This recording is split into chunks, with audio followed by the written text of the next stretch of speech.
मी आपली दृष्टी पर्वताकडे लावतो, मला सहाय्य कोठून येईन? आकाशाचा व पृथ्वीचा निर्माण करता जो परमेश्वर, त्याच्यापासून मला सहाय्य येते. तो तुझा पाय कदापि डोळू देत नाही, तुझ्या रक्षकाला झोप लागत नाही. पहा, इस्रायलच्या रक्षकाला झोप लागत नाही व तो डुलकीही घेत नाही.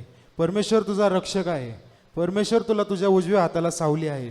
दिवसा सूर्याची व रात्री चंद्राची तुला बाधा होणार नाही. परमेश्वर सर्व अनिष्टापासून तुझे रक्षण करीन, तुझ्या जीवाचे रक्षण करीन. परमेश्वर तुझे येणे जाणे येथून पुढे सर्व काळ सुरक्षित करीन. आमेन. प्रभु हम धन्यवाद देते परमेश्वर, प्रभु इस संडे के सुबह के लिए आपको धन्यवाद देते परमेश्वर, इस वचन के लिए हम आपको धन्यवाद देते परमेश्वर। प्रभु हमारे आंखों को प्रभु हम हमेशा तेरी ओर उठाते, क्योंकि परमेश्वर हमारी सहायता सिर्फ तेरी ओर से आती है।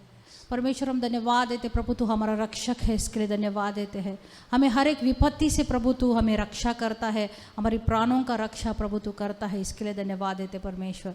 हमारा आना जाना हमेशा के लिए प्रभु तूने सुरक्षित रखता है, इसके लिए धन्यवाद देते प्रभु। परमेश्वर हमारे जीवन में परमेश्वर हमारा पहला स्थान प्रभु तुझे धन्यवाद देना, तेरा आभार मानना परमेश्वर हम करें, ऐसा होने दीजिए प्रभु। धन्यवाद प्रभु, तेरी स्तुति करते हैं। छोटी सी प्रार्थना में यीशु मसीह के नाम से मांगते हैं, amen. Thank you lord Jesus. धन्यवाद के साथ स्तुति गाऊंगा, हे यीशु मेरे खुदा, उपकार तेरे हैं बेशुमार, कोटि कोटि स्तुति धन्यवाद। धन्यवाद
कोटि स्तुति धन्यवाद, कोटि कोटि स्तुति धन्यवाद, कोटि कोटि स्तुति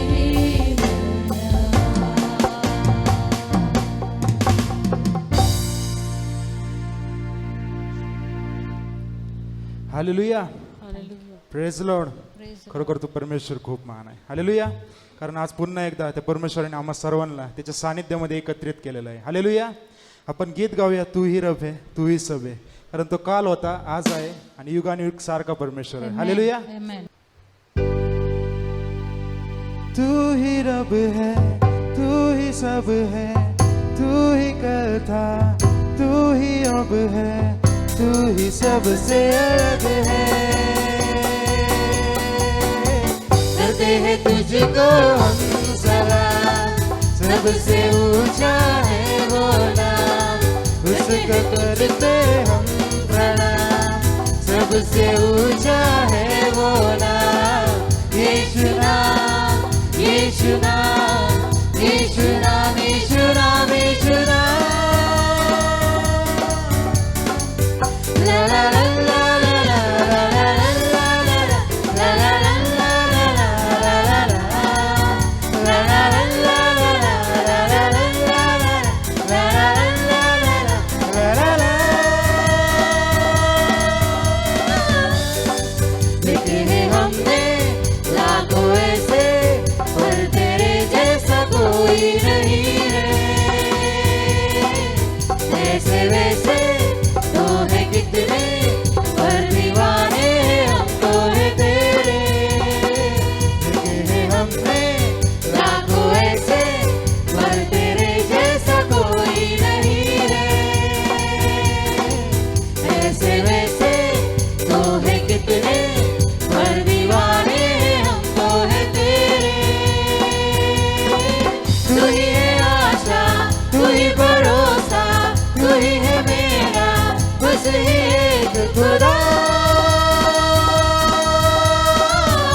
hallelujah. Hallelujah, praise lord. Praise खरोखर तो परमेश्वर आनंद देणारा परमेश्वर आहे. हालेलुया. आमेन. क्योंकि उसके भवन में आनंद की भरपूरी है. हालेलुया. हालेलुया. ये जीवन है तेरा प्रभु जी, तू ही राज कर हो तेरी मर्जी. ये जीवन है तेरा प्रभु जी, तू ही राज कर, हो तेरी मर्जी। संग तेरे हम गाते जाए, आए मुसीबत मुस्कुराए। संग तेरे हम गाते जाए, आए मुसीबत मुस्कुराए। तेरे भवन में आनंद की भरपूरी है। यीशु तू संग तो जीवन में संतुष्टि है। तेरे भवन में आनंद की भरपूरी है। यीशु तू संग तो जीवन में संतुष्टि है।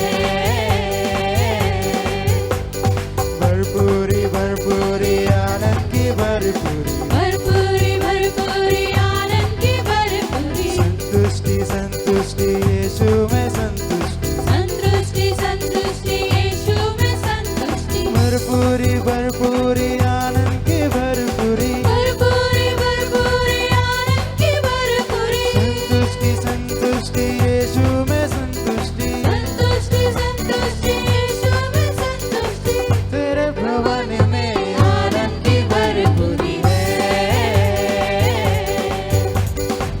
यीशु तू संग तो जीवन में संतुष्टि है। तेरे भवन में आनंद की भरपूरी है। यीशु तू संग तो जीवन में संतुष्टि है। क्रूस पर सब हुई समाप्ति, हारा शैतान मिली पापों से मुक्ति। क्रूस पर सब हुई समाप्ति, हारा शैतान मिली पापों से मुक्ति। तेरी मौत से मिली है आजादी, रोक सके ना हमें अब कोई शक्ति। तेरी मौत से मिली है आजादी, रोक सके ना हमें अब कोई शक्ति। तेरे भवन में आनंद की भरपूरी है। यीशु तू संग तो जीवन में संतुष्टि है। तेरे भवन में आनंद की भरपूरी है। यीशु तू संग तो जीवन में संतुष्टि है। Hallelujah, hallelujah. Praise Lord. खरोखर तो परमेश्वर आपल्या जीवनाचा मार्ग आहे. हालेलुया. त्याच्यासारखा कोणताही परमेश्वर नाही.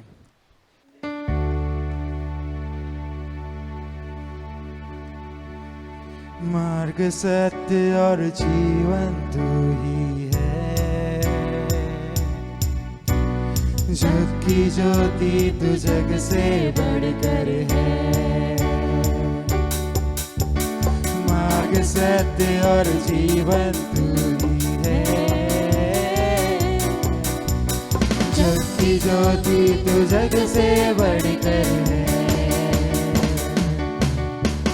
दिल मेरा कहे, दिल मेरा कहे, दिल मेरा कहे, दिल मेरा कहे, स्तुति हो तेरी, महिमा हो तेरी, यीशु तू ही है मेरी जिंदगी. स्तुति हो तेरी, महिमा हो तेरी, यीशु तू ही है मेरी जिंदगी. इस ज़मीं पे आसमां में भी दूसरा कोई नाम है नहीं. इस ज़मीं पे आसमां में भी दूसरा कोई नाम है नहीं. दिल मेरा कहे, दिल मेरा कहे, दिल मेरा कहे, दिल मेरा कहे, स्तुति हो तेरी, महिमा हो तेरी। यीशु तू ही है मेरी जिंदगी, स्तुति हो तेरी, महिमा हो तेरी। यीशु तू ही है मेरी जिंदगी, यीशु तू मेरी जिंदगी, तू मेरी पहचान है। अरमान मेरा मेरा सब कुछ तुझसे ही कुर्बान है। यीशु तू मेरी जिंदगी, तू मेरी पहचान है। अरमान मेरा मेरा सब कुछ तुझसे ही कुर्बान है। दिल मेरा कहे, दिल मेरा कहे, दिल मेरा कहे, दिल मेरा कहे, स्तुति हो तेरी, महिमा हो तेरी।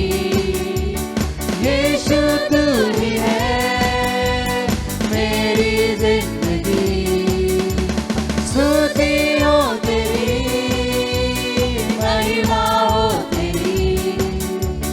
यीशु तू ही है मेरी जिंदगी। आपण सर्वजण त्या परमेश्वराच्या सानिध्यामध्ये जाऊया. खरोखर तो परमेश्वर खूप महान आहे. Yes Lord Jesus, yes Lord, धन्यवाद ईश्वर, धन्यवाद ईश्वर.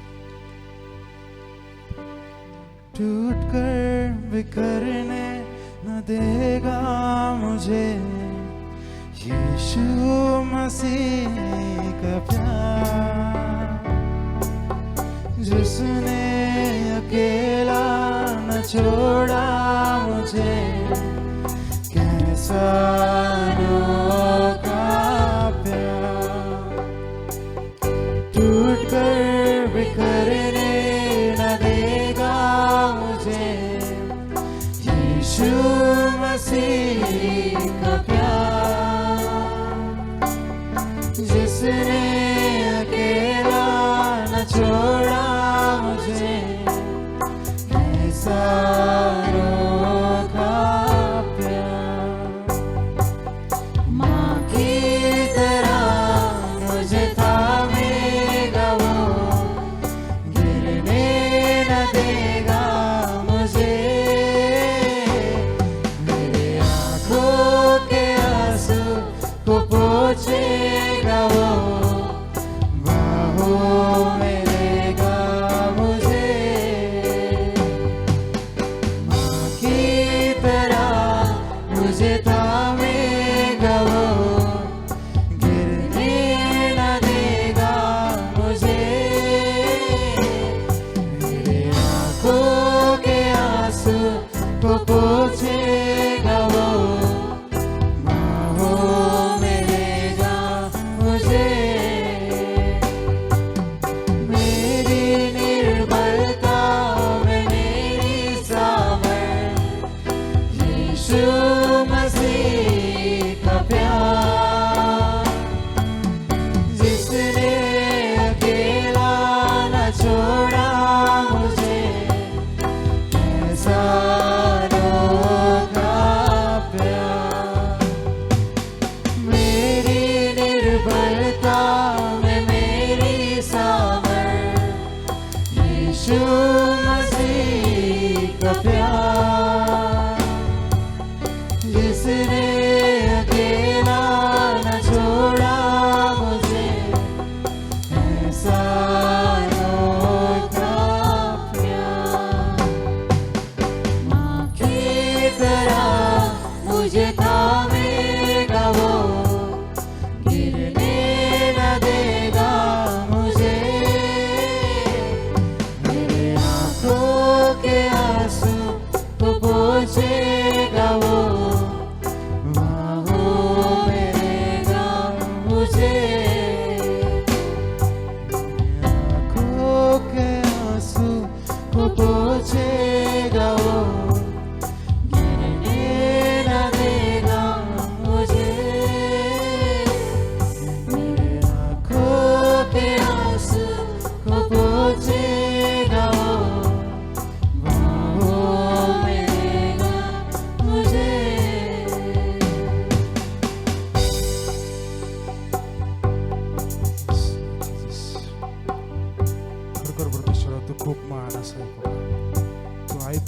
असतो बाप्पा, तू काळजी करणार परमेश्वर आहे बाप्पा. बाप्पा सुंदर शारदण्यामध्ये बाप्पा तू उतरून आलास म्हणून तुझ्या नावाला धन्यवाद देतो बाप्पा. बाप्पा खरोखर तुझं स्वर्ग सिंहासन सोडून बाप्पा तू आज आमच्यामध्ये उपस्थित राहिलास म्हणून तुझ्या नावाला धन्यवाद देतो बाप्पा. इथून पुढचा सर्व वेळ कर बाप्पा तुझ्या आधीने स्वाधीन करू. येशूच्या नावात मागतो म्हणून आमेन.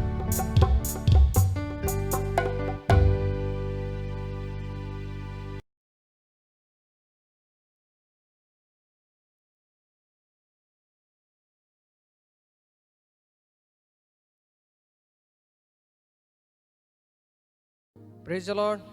हाय चर्च. और फिर से एक बार परमेश्वर का धन्यवाद कि परमेश्वर ने मैं अभी तक संभाला, आपको मुझे संभाल के रखा. और जब हम इतने सारे बातों से गुजर रहे हैं, एक के ऊपर एक ऐसी घटनाएं हो रही हैं और पूरा संसार जो है वो घबराया हुआ है, और परमेश्वर ने, यीशु मसीह ने खुद इन बातों को लिखा है बाइबल के अंदर कि घबराने वाली बातें होंगी, लेकिन जो विश्वासी हैं, मैं आपको ये बताना चाहता हूँ कि आपको मुझे घबराने की ज़रूरत नहीं है, क्योंकि परमेश्वर ने कहा कि ये जो भी चीज़ें हो रही हैं ये वेदनाओं का प्रारंभ होगी. और प्रभु का धन्यवाद हो कि इन वेदनाओं का प्रारंभ कितना भयानक होगा. ये बातें हम जो देख रहे हैं वो कुछ भी नहीं है, लेकिन फिर भी हम प्रभु का धन्यवाद देते हैं कि परमेश्वर ने आपको मुझे संभाल के रखा है. एक के बाद एक घटना हमें देखने मिल रही है, उसकी चर्चाओं को हम सुन रहे हैं, और उसकी चर्चाओं को सुनकर पूरा जो देश या देश के लोग हैं, संसार है, वो घबरा चुका है. लेकिन मैं आपसे चर्च एक बात कहना चाहूँगा कि आपको मुझे डरने की ज़रूरत नहीं है. यीशु मसीह ने कहा कि संसार के अंत तक मैं तुम्हारे साथ में हूँ. देखिए हम जो चीज़ों को सुन रहे हैं उस सुनकर हमारे अंदर वो जा रहा है, और उन चीज़ों के अंदर एक घबराहट सी महसूस हो रही है. लेकिन यीशु मसीह ने कहा कि अंत के दिनों में ये घबराहट वाली जो चीज़ें हैं, घबराने वाली चीज़ें हैं, वो होने वाली हैं. और खुद यीशु मसीह ने इन बातों को कहा है. तो एक के बाद ये घटनाओं को होते हुए देख रहे हैं, और सबसे बड़े आनंद की बात ये है हमारे लिए कि इन चिन्हों को जब हम देखते हैं तो यीशु मसीह जल्दी आ रहा है, इस बातों के ये चिन्ह हैं. तो आपको मुझे आनंद करने की ज़रूरत है कि यीशु मसीह जो हमारा दूल्हा है, उसके दुल्हन को लेने के लिए वो आ रहा है. इसलिए आपको मुझे तैयार होना है, इस संसार के लोगों को तैयार करना है, लोगों के लिए प्रार्थनाएं करनी है, और परमेश्वर के लिए उन्हें भी तैयार करना है कि जल्दी ही यीशु मसीह आकर आपको मुझे लेकर जाएगा. ये सबसे बड़े आनंद की बात आपके और मेरे लिए है. तो आइए वचनों में जाने से पहले हम प्रार्थना करें. प्रभु जी, फिर से एक बार हम आपका धन्यवाद करते हैं प्रभु कि आपने आज का दिन हमें दिया, इसलिए कि हम आपकी आराधनाओं को कर सकें और आपके वचनों को हम सुन सकें. जब आप वचनों को सुनते हैं, फिर से एक बार हमारे हृदय को खोल देना, विचारों को खोल देना, और ये हर एक वचन हमारे हृदय में अच्छी भूमि में वो जाए, और अच्छी भूमि में वो उगे, और 30 गुना, 60 गुना और 100 गुना वो फल लेकर आए. सब महिमा आपको देते हुए यीशु के नाम से मांगते हैं, आमीन. हम इन बातों को देख रहे हैं कि हम परमेश्वर की वाणी को किस प्रकार सुने, हम परमेश्वर की वाणी को किस प्रकार सुनकर अपने जीवन में उसको अपनाएं. और यीशु मसीह ने बाइबल के अंदर हमेशा की बातों को लिखा है, हमेशा ये लिखा है, जिसके कान हो वो सुन ले, जिसके कान हो वो सुन ले है. और हम प्रकाशित वाक्यों में भी जब पढ़ते हैं, हर एक चर्च को, हर एक कलीसिया को यीशु मसीह ने कहा जिसके कान हो वो सुन ले. इसके मतलब ये हुआ कि यीशु मसीह कुछ सुनाना चाहता है जो सुनने की जरूरत आपको और मुझे है, और सुनने के बाद आपको और मुझे उसको करना है, क्योंकि सुना इसलिए जाए कि उसको किया जाए. इसलिए यीशु मसीह जो है वो कह रहे हैं कि जिसके कान हो वो सुन ले. और सुनना किसको है? आपको और मुझे सुनना है, और सुनने के बाद उसको छोड़ देना नहीं है. तो सुनने के बाद में उसको आपको और मुझे करना है. जैसे मैंने पिछले अध्याय में आपको बताया, पिछले भागों में बताया कि किस प्रकार आप और मैं सुने. और हम बहुत सारी वाणियों को सुनते हैं हमारे जीवन के अंदर, बहुत सारी बातों को हम सुनते हैं हमारे जीवन के अंदर, और उसी प्रकार हम करते हैं जिस प्रकार हमने सुना है. अब देखिए, न्यूज़ भी सुना रहा है हमें, ये हो रहा है, वो हो रहा है. वो सुनाने के बाद लोगों के जीवन के अंदर एक घबराहट सी पैदा हो गई है. लेकिन आप और मैं जब यीशु मसीह के वचनों को सुनेंगे तो घबराहट दूर हो जाएगी, और घबराहट ना होते हुए आपके और मेरे जीवन के अंदर एक आशा निर्माण होगी. इसलिए यीशु जो सुनना चाहिए वो हम नहीं सुनते, और जो नहीं सुनना है उसको हम सुनते हैं। इसलिए आज आपके और मेरे जीवन में एक महत्वपूर्ण बात ये बनती है कि आपको और मुझे यीशु मसीह का सुनना है, और किस प्रकार सुनना है वो आपको और मुझे मालूम होना चाहिए, और क्या सुनना है इस बात को भी आपको और मुझे मालूम होना चाहिए। पिछले भागों में हमने देखा कि परमेश्वर की जो वाणी है, परमेश्वर की जो उपस्थिति, हम सभी चाहते हैं कि परमेश्वर की वाणी आपको और मुझे सुनाई दे, परमेश्वर की वाणी को मैं सुन सकूं, लेकिन उस वाणी को सुनने के लिए उसकी उपस्थिति में आना पड़ेगा। जो हमने पिछले अध्याय में आपको बताया कि जब शमूएल को परमेश्वर की वाणी कहाँ सुनाई दी, परमेश्वर की आवाज उसको कहाँ सुनाई दी, जब वो परमेश्वर के मंदिर में लेटा हुआ था, और दूसरा वो संदूक के पास में लेटा हुआ था। जब हमें परमेश्वर की वाणी उसकी उपस्थिति में आने से आएगी, उसकी आवाज अगर आपको और मुझे सुनना है, परमेश्वर की आवाज को आपको और मुझे सुनना है, तो परमेश्वर की उपस्थिति में आपको और मुझे आना पड़ेगा। और जिस प्रकार शमूएल नबी ने किया, शमूएल जो छोटा बच्चा था उसने किया, उसी प्रकार आपको और मुझे करने की जरूरत है। परमेश्वर के मंदिर में संदूक के पास रहने से परमेश्वर की आवाज आपको और मुझे सुनाई देगी। वैसे ही हमें भी अगर परमेश्वर की वाणी को सुनना है तो उसके मंदिर में, उसकी उपस्थिति में आना पड़ेगा। और कैसा उसका मंदिर, कैसे हम उसके मंदिर बने, कैसे परमेश्वर की वाणी को सुने, किस प्रकार हम परमेश्वर की उपस्थिति में आए, इस बात को जानना बहुत जरूरी है। तभी आप और मैं परमेश्वर की वाणी को स्पष्टता से आप और मैं सुन पाएंगे। जिस प्रकार शमूएल नबी ने स्पष्टता से परमेश्वर की आवाज को सुना, परमेश्वर की वाणी को सुना, उसी प्रकार आप और मैं जब करते हैं तो परमेश्वर की वाणी को स्पष्टता से आप और मैं सुन पाएंगे। पहली बात, आपको और मुझे परमेश्वर की उपस्थिति में आना है।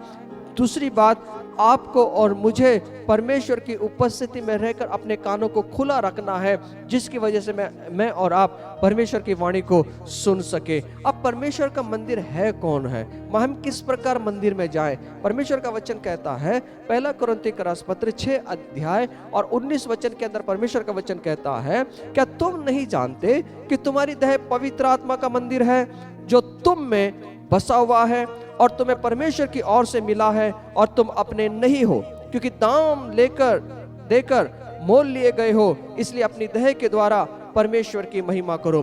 परमेश्वर का मंदिर कौन है? परमेश्वर का मंदिर में अगर आपको और मुझे जाना है तो आपको और मेरे शरीर को, आपको और मुझे परमेश्वर के मंदिर बनाने के लिए देना पड़ेगा। और जब परमेश्वर का मंदिर बनाने के लिए आप और मैं उसको देंगे, परमेश्वर के हाथों में देंगे, तो परमेश्वर की वाणी आपको और मुझे सुनाई देगी। इसलिए आज आपका और मेरा जो देह है वो परमेश्वर को सौंप देना है, क्योंकि इस देह के अंदर बहुत सारी चीजें हैं जिनकी अलग अलग प्रकार की आवाज आपको और मुझे सुनाई देती है, अपने मन की सुनाई देती है, अंदर की बातों को आपको और मुझे सुनना पड़ता है। अगर परमेश्वर की वाणी को आपको और मुझे अगर सुनाई देना है तो आपको मुझे सर्वप्रथम क्या करना पड़ेगा?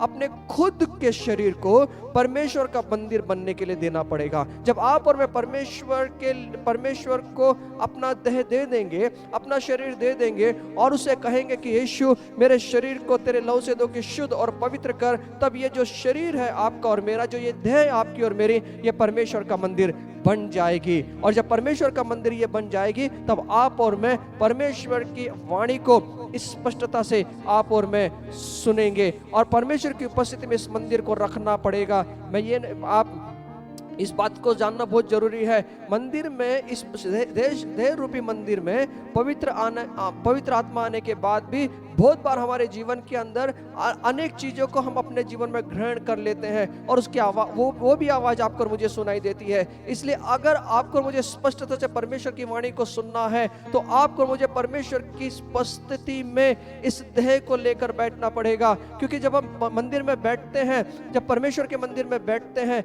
जब परमेश्वर की उपस्थिति में बैठते हैं, तो हमारे जो विचार हैं यहाँ वहाँ उड़ना शुरू हो जाते हैं, यहाँ वहाँ भागना शुरू हो जाते हैं। इसलिए परमेश्वर ने कहा कि आपकी देह जो है, जो मेरी देह है, वो परमेश्वर का मंदिर है। इसलिए आपकी और मेरे इस देह को परमेश्वर की उपस्थिति में लेकर बैठना पड़ेगा। जब तक आपके और मेरे विचार एक चित्त ना हो जाए, एक मत ना हो जाए, तब तक आप और मैं उसको लेकर बैठे रहें, परमेश्वर की उपस्थिति में लेकर बैठे रहें। और परमेश्वर से इस बात को कहें, पवित्र आत्मा से इस बात को कहें कि पवित्र आत्मा, मैं मेरे कानों को खुला रखता हूँ, खुला रखती हूँ, आज तेरी वाणी को स्पष्टता से मेरे पास में आने दे। इसलिए परमेश्वर यहाँ कहता है जिसके कान हो वो सुन ले। इसलिए आप और जब मैं परमेश्वर की उपस्थिति में बैठे तो आपकी और मेरी ये जवाबदारी बनती है, ये जिम्मेदारी बनती है, ये कर्तव्य बनता है यहाँ वहाँ की आवाजों को ना सुनते हुए अपने कानों को परमेश्वर के वचनों की ओर लगाएं, पवित्र आत्मा की वाणी के पास में लगाएं। जब आप और मैं अपने कानों को, अपने हृदय को, अपने विचारों को परमेश्वर की ओर लगाएंगे,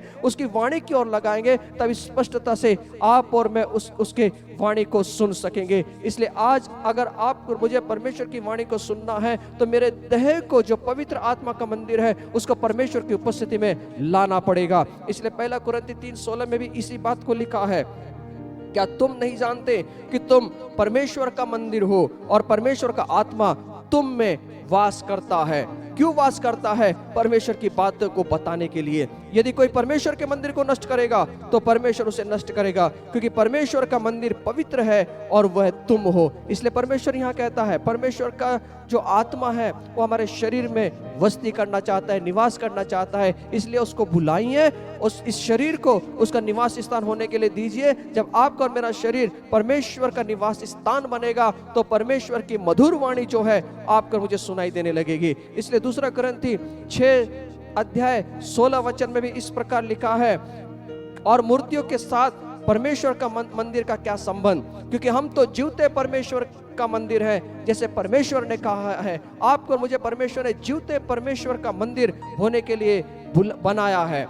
मैं उनमें बसूंगा और उनमें चला फिरा करूंगा और मैं उनका परमेश्वर हूंगा और वे मेरे लोग होंगे। परमेश्वर कहता है कि जीवते परमेश्वर का जो मंदिर है उसमें वो बस्ती करना चाहता है, उसमें वो निवास करना चाहता है। क्यों निवास करना चाहता है? कि वो इस शरीर रूपी मंदिर के अंदर, इस शरीर रूपी देह के, इस शरीर रूपी मंदिर के अंदर वो निवास करके वो उसमें बसना चाहता है, वो चलना फिरना चाहता है। और वो कहता है कि जब वो हमारे अंदर चला फिरेगा क्यों चला फिरेगा, क्यों वो बसेगा? क्योंकि वो अंदर से बैठकर आपको और मुझे मार्गदर्शन करेगा। अंदर से बैठकर वो आपको और मुझे इस संसार में किस प्रकार जीना है, इस संसार में किस प्रकार आगे बढ़ना है, वो आपको और मुझे मार्गदर्शन करेगा। इसलिए आपको और मुझे अपने कानों को खुला रखकर अब उसकी सुनना पड़ेगा। इसलिए परमेश्वर इस देह रूपी मंदिर में वो बस्ती करना चाहता है। और वो कहता है, इसलिए प्रभु कहता है 17 वचन में, उनके बीच में से निकलो और अलग रहो और अशुद्ध वस्तु को मत छुओ, मैं तुम्हें ग्रहण करूंगा। हमारे शरीर रूपी मंदिर के अंदर जो भी अशुद्ध वस्तुएं हैं, जो भी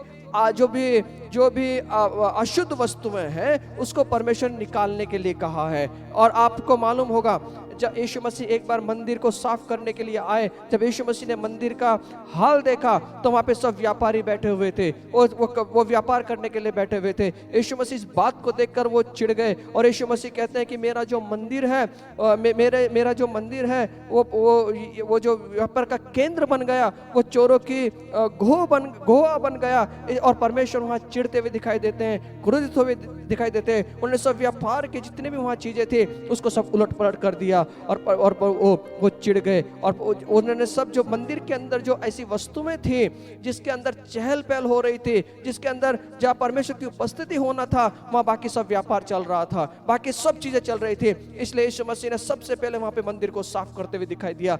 आज आपके और मेरे जीवन में भी जब यीशु मसीह को अपने जीवन में ग्रहण करते हैं, जो बाकी जो चीजें उसको आपको मुझे बाहर निकालना पड़ेगा, आपको और मुझे उसे बाहर कर देना पड़ेगा और यीशु मसीह को अपने जीवन के अंदर, पवित्र आत्मा को आपके और मेरे जीवन में लेना पड़ेगा। क्यों लेना पड़ेगा? क्योंकि जब भीड़ होती है तो आवाज नहीं सुनाई देती। कौन किसको आवाज मार रहा है, कौन किसके बारे में बोल रहा है, किसको सुनाई नहीं देता, क्योंकि वहां बाजार भरा हुआ है। आप समझो सब्जी मार्केट में गए और सब्जी मार्केट में हम देखते हैं कि सब बड़ी भीड़ वहां पर होती है और बड़ी चहल पहल वहां पे होती है। कौन क्या बोल रहा है समझ में नहीं आता, कौन किसको आवाज दे रहा है समझ में नहीं आता। वैसे आपके और मेरे जीवन में ऐसी बहुत सारी बातें होंगी, आज उसको आपको मुझे निकालना पड़ेगा। पड़ेगा, क्योंकि ये सब बातें जो हैं ये परमेश्वर की वाणी को सुनने नहीं देगी। ये जो बाकी जो चीजें हैं ये परमेश्वर हमसे क्या बात कर रहा है उसको वो दबा देगी, उसको वो सुनने नहीं देगी। इसलिए आज आपकी और मेरी जवाबदारी ये बनती है, जब इस शरीर रूपी देह के अंदर आप और मैं जी रहे हैं, जब शरीर रूपी मंदिर में आप और मैं लेके चल रहे हैं, तो आपका और मेरा सबसे पहले ये कर्तव्य है कि बाकी की सब चीजों को हम बाहर निकाल दें। जब और परमेश्वर की वाणी सुनने के लिए इस देह को आप और मैं नियंत्रण में कर लें, और परमेश्वर की वाणी को सुनने के लिए आप और मैं अपने कानों को खुला रख दे। परमेश्वर बात करना चाहता है, यीशु मसीह आपसे और मुझसे बात करना चाहता है, लेकिन जब आप और मैं उसकी उपस्थिति में बैठेंगे तभी परमेश्वर हमसे बात करेगा, और जब अपने कानों को खुला रखेंगे तभी उसकी वाणी आपको और मुझे सुनाई देगी। इसलिए मेरे प्रियो, मैं आपसे यही कहना चाहता हूं, आज परमेश्वर आपसे मुझसे बात करना चाहता है। सवाल यह है कि आप और मैं उसकी उपस्थिति में बैठकर उसकी वाणी को सुनने के लिए तैयार हैं कि नहीं। अगर वाणी को सुनने के लिए तैयार हैं तो परमेश्वर भी आपसे और मुझसे बात करने के लिए तैयार है। इस शरीर रूपी देह को, इस शरीर रूपी मंदिर को आप और मैं परमेश्वर की उपस्थिति में लेकर आए। परमेश्वर तैयार है आपसे और मुझसे बात करने के लिए। लेवी व्यवस्था में इस प्रकार लिखा है, 26 अध्याय 12 वचन में इसी प्रकार लिखा है। याजकेल इसका 37 अध्याय 27 वचन में भी इसी प्रकार लिखा है। प्रकाशित वाक्य 21 अध्याय 3 वचन में भी इसी प्रकार लिखा है, मेरे निवास का तंबू उनके ऊपर तना हो रहेगा और मैं उनका परमेश्वर हूँगा और वह मेरी प्रजा होंगी। इसलिए आज यीशु मसीह ये कहते हैं, यीशु मसीह ये चाहते हैं कि आप और मैं उसकी वाणी को सुने। और आज से हमने पिछले अध्याय से मैं आपको बता रहा हूँ कि परमेश्वर ने क्यों कहा जिसके कान हो वो सुन ले, जिसके कान हो वो सुन ले। ये क्यों कहा है और किन बातों को सुनना है, ये परमेश्वर ने यहाँ पे लिखा। उन बात को जानना बहुत जरूरी है। इसलिए सब उपदेशक 5वां अध्याय पहले वचन में इस प्रकार लिखा है, जब तू परमेश्वर के भवन में जाए तब सावधानी से चलना, सुनने के लिए समीप जाना। मूर्खों के बलिदान चढ़ाने से उत्तम है, क्योंकि वे नहीं जानते कि बुरा करते हैं। जब तू परमेश्वर के भवन में आए, परमेश्वर के भवन में जाए, तब सावधानी से चलना। क्यों सावधानी से चलना? सुनने के लिए, क्योंकि परमेश्वर आपके और मुझसे बात करना चाहता है। जब आप और मैं परमेश्वर के भवन में आए, जब परमेश्वर इस शरीर रूपी मंदिर को परमेश्वर की उपस्थिति में जब लेकर आए, तो सावधानी से चलना। क्यों सावधानी से चलना? सुनने के लिए, क्योंकि लिखा है सुनने के लिए समीप जाना, सुनने के लिए समीप जाना। और सुनने के लिए क्या करना पड़ता है? कानों को खुला रखना पड़ता है। बहरा आदमी सुन नहीं पाएगा। मैं आपको आगे अध्याय में बताऊंगा कि कितने प्रकार के कान है। उसमें एक कान है बहरा कान, जो सुनना कितनी भी ऊंची आवाज में बात कर लो वो उसको सुनाई नहीं देगा। इसलिए परमेश्वर यहाँ पे कहते हैं सुनने के लिए समीप जाना। जब तू परमेश्वर के मंदिर में जाए सावधानी से चलना, क्योंकि सुनने के लिए समीप जाना, क्योंकि मूर्खों के बलिदान चढ़ाने से उत्तम है। परमेश्वर का सुनना ये सबसे उत्तम बात यहाँ पर लिखा गया है। और कब सुनेंगे आप और मैं? जब अपने कानों को खुला रखेंगे। इसलिए जब परमेश्वर के मंदिर में आए तो ये प्रार्थना करके आए कि परमेश्वर मेरे आत्मिक कानों को खोल दे, इसलिए कि मैं तेरी वाणी को सुन सकूं। तू क्या कहना चाहता है, तू क्या बोलना चाहता है। और परमेश्वर इसलिए बोलता है कि आप और मैं उस बातों को करें जो उसने हमसे, आपसे और मुझसे कहा है। इसलिए मूर्खों के बलिदान चढ़ाने से उत्तम इस बात को कहा है। क्या बात को कहा है? सुनने के लिए समीप जाने के लिए परमेश्वर ने कहा है। मूर्ख कौन है? मूर्ख किसको कहा गया है? हमें मालूम है मूर्ख किसको कहा गया है। मत्ती 7:26 में मूर्ख उस व्यक्ति को कहा गया है जो कोई मेरी बातें सुनता है और उस पर नहीं चलता, वह उस निर्बुद्ध मूर्ख मनुष्य के समान है जिसने अपना घर बालू पर बनाया। सिर्फ सुनना नहीं है, वो इसलिए सुनाया जाता है कि वो बातों को किया जाए। इसलिए कहा जाता है कि जो कहा गए व्यक्ति, जो जिसने कहा है उस व्यक्ति के कहे अनुसार आप और मैं करें, इसलिए उस बातों को कहा जाता है। अगर आप और मैं नहीं करते उन बातों को जो इस व्यक्ति ने कहा है तो उसको इंसल्ट होती है। उसकी जो कहा हुआ उसके शब्दों का मूल्य नहीं रहता। इसलिए आज आप और मैं ये बात को जान ले कि यीशु मसीह ने कहा है उस बात को करना है। इसलिए आप और मैं समीप जाएं, परमेश्वर के समीप जाएं। क्यों समीप जाएं? क्योंकि आप और मैं उसकी कही हुई बातों को अपने जीवन में कर लें। मूर्ख मनुष्य किसको कहा गया है? मूर्ख मनुष्य उसको कहा है वो बातों को तो सुनता है लेकिन वो करता नहीं है, लेकिन वो चलता नहीं है। इसलिए याकूब 1:23 में इस प्रकार लिखा है, क्योंकि जो कोई वचन को सुनने वाला हो और उस पर चलने वाला ना हो तो वह उस मनुष्य के समान है जो अपना स्वाभाविक मुंह दर्पण में देखता है, इसलिए कि वह अपने आप को देखकर चला जाता है और तुरंत भूल जाता है कि मैं कैसा था। ये क्यों कहा गया है परमेश्वर ने इस प्रकार? कि परमेश्वर ने कहा मेरे वचन को सुनने वाले हो, जो कोई वचन को सुनने वाला हो और उस पर चलने वाला ना हो। यहाँ पे स्पष्ट रीति से कहा है, सुनने वाले बहुत लोग हैं, बहुत सारी आवाजों को सुनते हैं, बहुत सारी वाणियों को सुनते हैं, परमेश्वर का भी सुनते हैं, संसार का भी सुनते हैं, मन का भी सुनते हैं, हृदय का भी सुनते हैं, लेकिन सुनने वाले नहीं चाहिए, उसके ऊपर चलने वाले चाहिए। और जब आप उनमें चलेंगे तब परमेश्वर कहता है कि तुम बुद्धिमान मनुष्य के समान हो। इसलिए आज सवाल यह है कि आप और मैं बुद्धिमान व्यक्ति बनना चाहेंगे या मूर्ख मनुष्य के समान बनना चाहेंगे? हम मूर्ख मनुष्य के समान नहीं बनेंगे। कितना भी मूर्ख व्यक्ति हो, अगर उसको मूर्ख कह देंगे तो उसको बड़ा गुस्सा आएगा। इसलिए आप और मैं जब आप और मैं इस बात का ध्यान रखें कि परमेश्वर जब हमसे मिलेगा, जब परमेश्वर जब हमसे बात करेंगे तो इस प्रकार वो बात नहीं करना चाहिए कि तुम मूर्ख व्यक्ति हो। परमेश्वर इस प्रकार बात करना चाहिए हमसे कि आप बुद्धिमान व्यक्ति हो। और बुद्धिमान व्यक्ति वही है जब सुनकर जब वो चलता है। इसलिए आपको और मुझे इस बात को ध्यान रखना है। इसलिए यीशु मसीह ने कहा जिसके कान हो वो सुन ले। क्यों सुनने के लिए कहा है? क्योंकि सुनकर आप और मैं उस कार्य को कर सकें।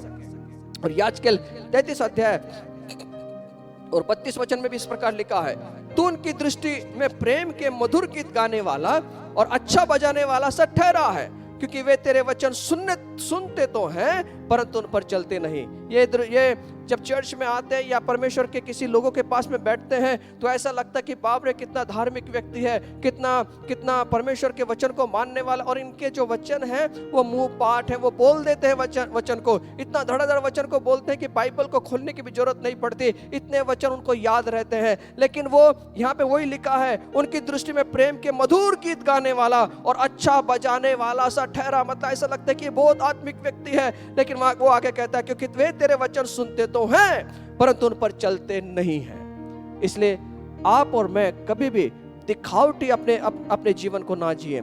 हमारा जीवन जो है वो स्पष्टता का जीवन होना चाहिए। बहुत सारे लोग जो हैं वो छुपा हुआ जीवन जीते हैं, चेहरे के ऊपर एक पर्दा लगाकर वो जीवन जीते हैं, नाटकीय जीवन जीते हैं। इसलिए मेरी बहन मेरे भाई, आज मैं आपसे यही कहना चाहता हूं कि हम कभी भी अपने जीवन के अंदर कोई भी नाटकीय जीवन ना जिए, बेपरवाह का जीवन ना जिए। आप और मैं वो जीवन जिए जो परमेश्वर चाहता है। और वो जीवन कैसे जिएंगे आप और मैं? जब अपने कानों को खोलकर परमेश्वर की वाणी को सुनेंगे, परमेश्वर के वचनों को सुनेंगे और उस प्रकार करेंगे, तब आप और मैं परमेश्वर के वचनों पर चलने वाले ठहरेंगे। इसलिए आप और मैं कभी भी बेपरवाह जीवन ना जिए, बेपरवाह जीवन ना जिए।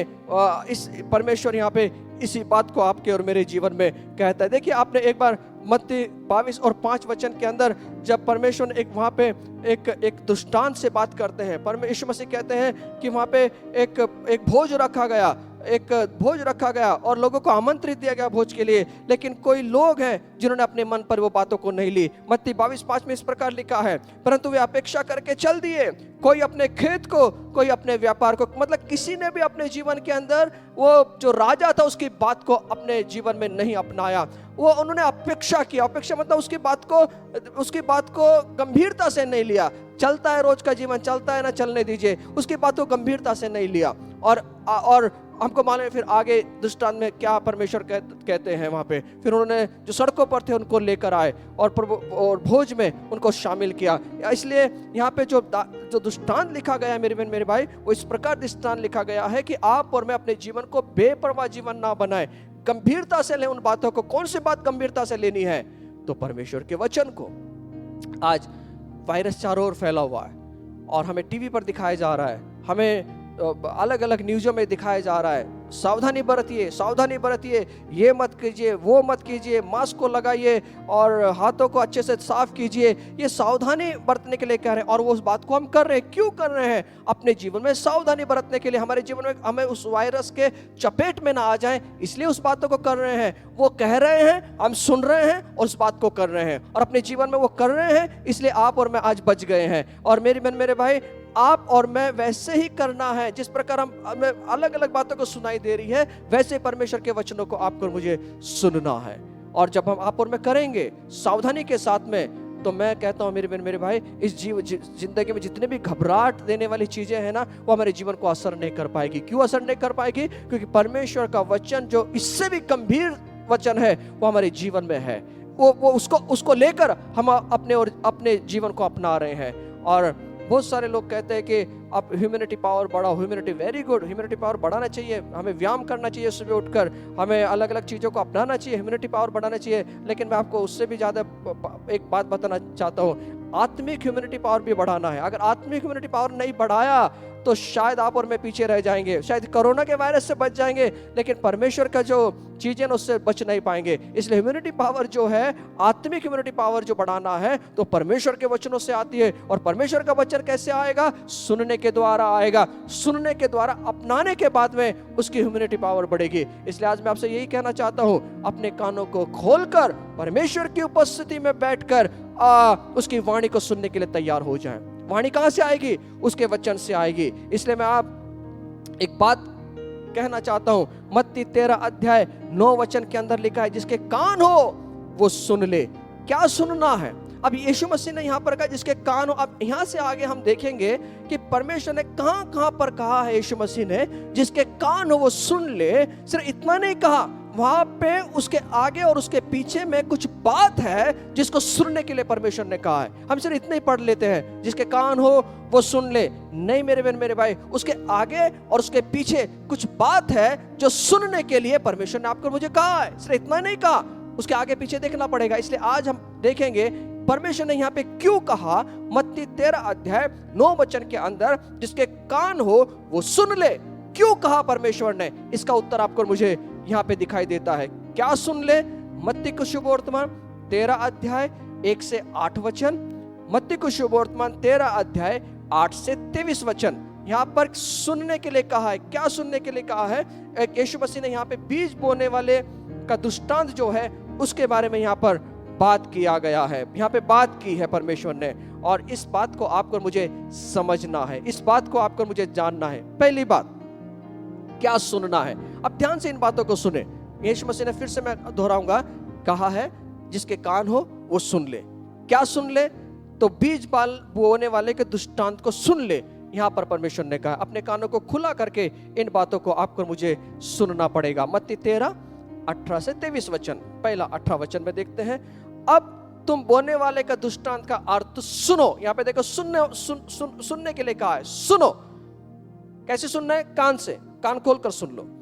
जो कोई राज्य का वचन सुनकर नहीं समझता, उसके मन में जो कुछ बोया गया था उसे वे दुष्ट आकर छीन ले जाता है। यह वही है जो मार्ग के किनारे बोया गया था। हम सबको इस दृष्टांत के बारे में मालूम है। और यहाँ परमेश्वर का वचन कहता है, जो कोई राज्य का वचन, एक राज्य है, एक राज्य है, वह परमेश्वर का राज्य। और परमेश्वर के राज्य के अंदर सुनाया जाता है। क्या सुनाया जाता है? परमेश्वर के राज्य की बातों को सुनाया जाता है। जिस प्रकार महाराष्ट्र राज्य के बारे में महाराष्ट्र राज्य की सरकार हमें बताती है, हमारे भारत देश की सरकार है, वो सरकार हमें बताती है क्या करना और क्या नहीं है, वैसे ही परमेश्वर का एक राज्य है। ये राज्य 5 साल के लिए है, ये राज्य 10 साल के लिए है, ये राज्य शायद 15 साल के लिए होगा, लेकिन जो परमेश्वर का राज्य है वो सदैव का राज्य है। वो 5 साल का राज्य नहीं है, वो 10 साल का राज्य नहीं है, वो हमेशा का राज्य है। और जो हमेशा का राज्य, जो टिकने वाला राज्य है, उस बातों को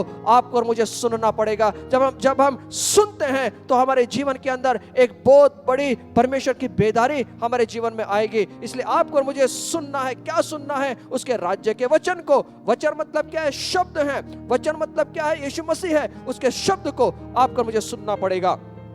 और वहां लिखा है, जो राज्य का वचन सुनकर नहीं समझता। देखो, सुनता तो है लेकिन नहीं समझता। बहुत सारे लोग कहते हैं कि मुझे प्रभु का वचन नहीं समझता, मुझे परमेश्वर का वचन नहीं समझता। वो क्यों नहीं समझता मालूम है? क्योंकि हम ध्यान से उसको अपने जीवन में नहीं लेते, गंभीरता के साथ में उसके साथ में हम नहीं बैठते। हम 5 मिनट के अंदर सब कुछ पढ़कर निकल कर भागने लगते हैं। कब समझेगा मालूम है? जब हम बैठेंगे, जब बैठकर हम उसको पवित्र आत्मा जो हमारा उत्तम ऐसा शिक्षक है उसको कहेंगे कि पवित्र आत्मा मुझे समझने के लिए सहायता करना, जब उसके ऊपर हम मनन करेंगे तब पवित्र आत्मा आपको मुझे समझने के लिए आपको मेरी बुद्धि को खोल देगा।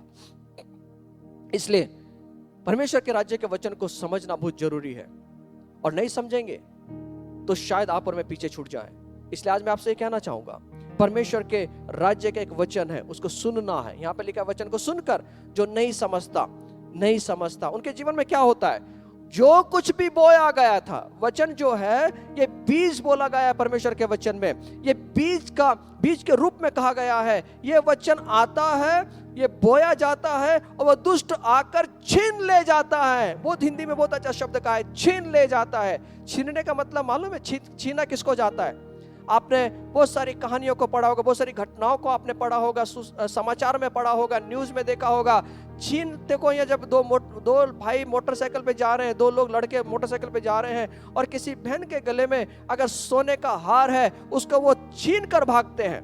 किसको छीनते हैं? मूल्यवान चीज को छीनते हैं।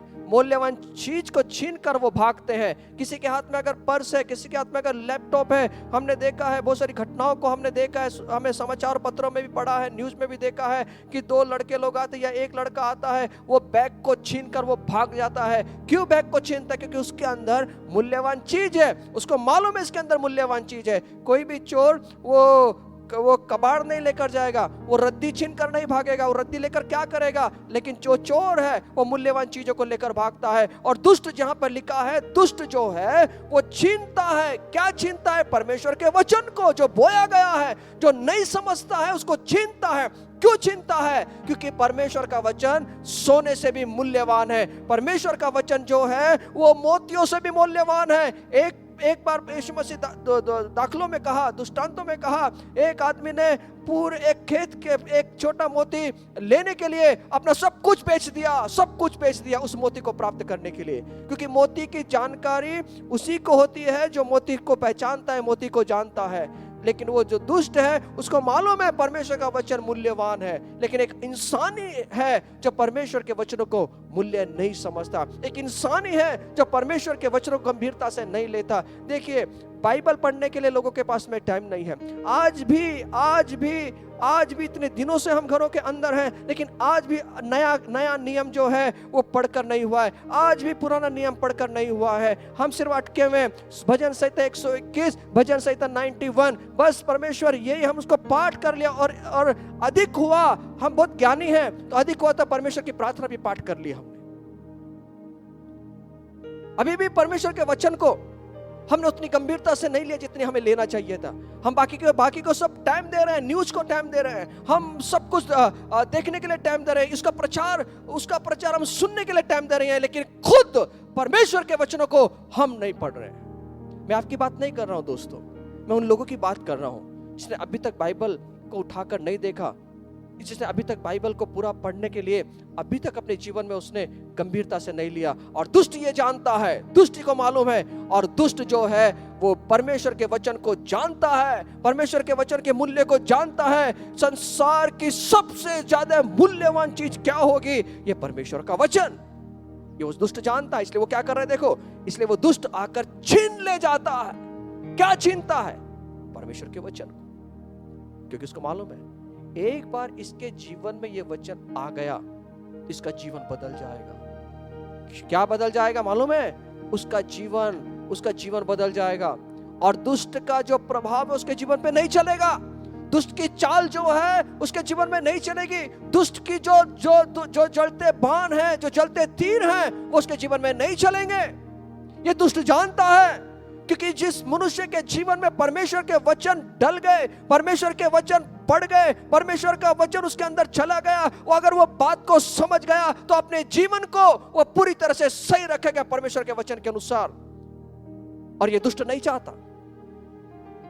परमेश्वर का वचन जो है वो शुद्ध करने वाला, परमेश्वर का वचन जो है पवित्र करने वाला, परमेश्वर का वचन है अशुद्ध बातों को, अशुद्ध बातें कौन कौन सी है उसको समझाने वाला।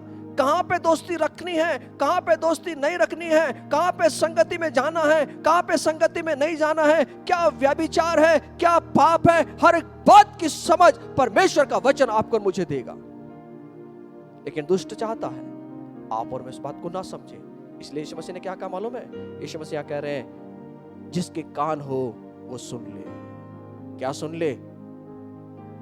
परमेश्वर का वचन सुनकर नहीं समझता और जो कुछ मन में बोया गया है उसे भी दुष्ट आकर छीन ले जाता है। ये वही है जो मार्ग के किनारे बुरा बोया गया था। मार्ग के किनारे वचन को मत बोइए, उसको अच्छी भूमि में बोइए। दूसरी बात मत्ती 13:20 के अंदर, और जो पथरीली भूमि पर बोया गया वह यह है जो वचन सुनकर, देखिए यहाँ पे भी वचन को सुनता है, यहाँ पे भी वचन को सुनता है परंतु तुरंत आनंद के साथ मान लेता है। ये वचन को सुनता है बड़ा उत्साह के साथ, बड़े आनंद के साथ में उस वचन को ग्रहण करता है। वाह क्या वचन आया, क्या बात किया आज पास्टर जी ने, क्या मैसेज था आज पास्टर जी का, वाह बड़ा मजा आ गया। और उसको सुनकर ये बड़ा उत्तेजित होता है। सिर्फ कितने घंटे के लिए?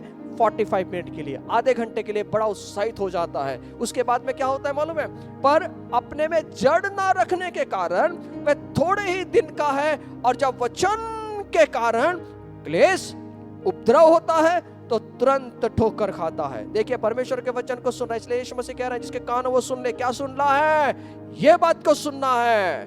क्या बात को सुनना है? सिर्फ भैया आनंद के साथ उसको मजा मत ले परमेश्वर के वचनों का।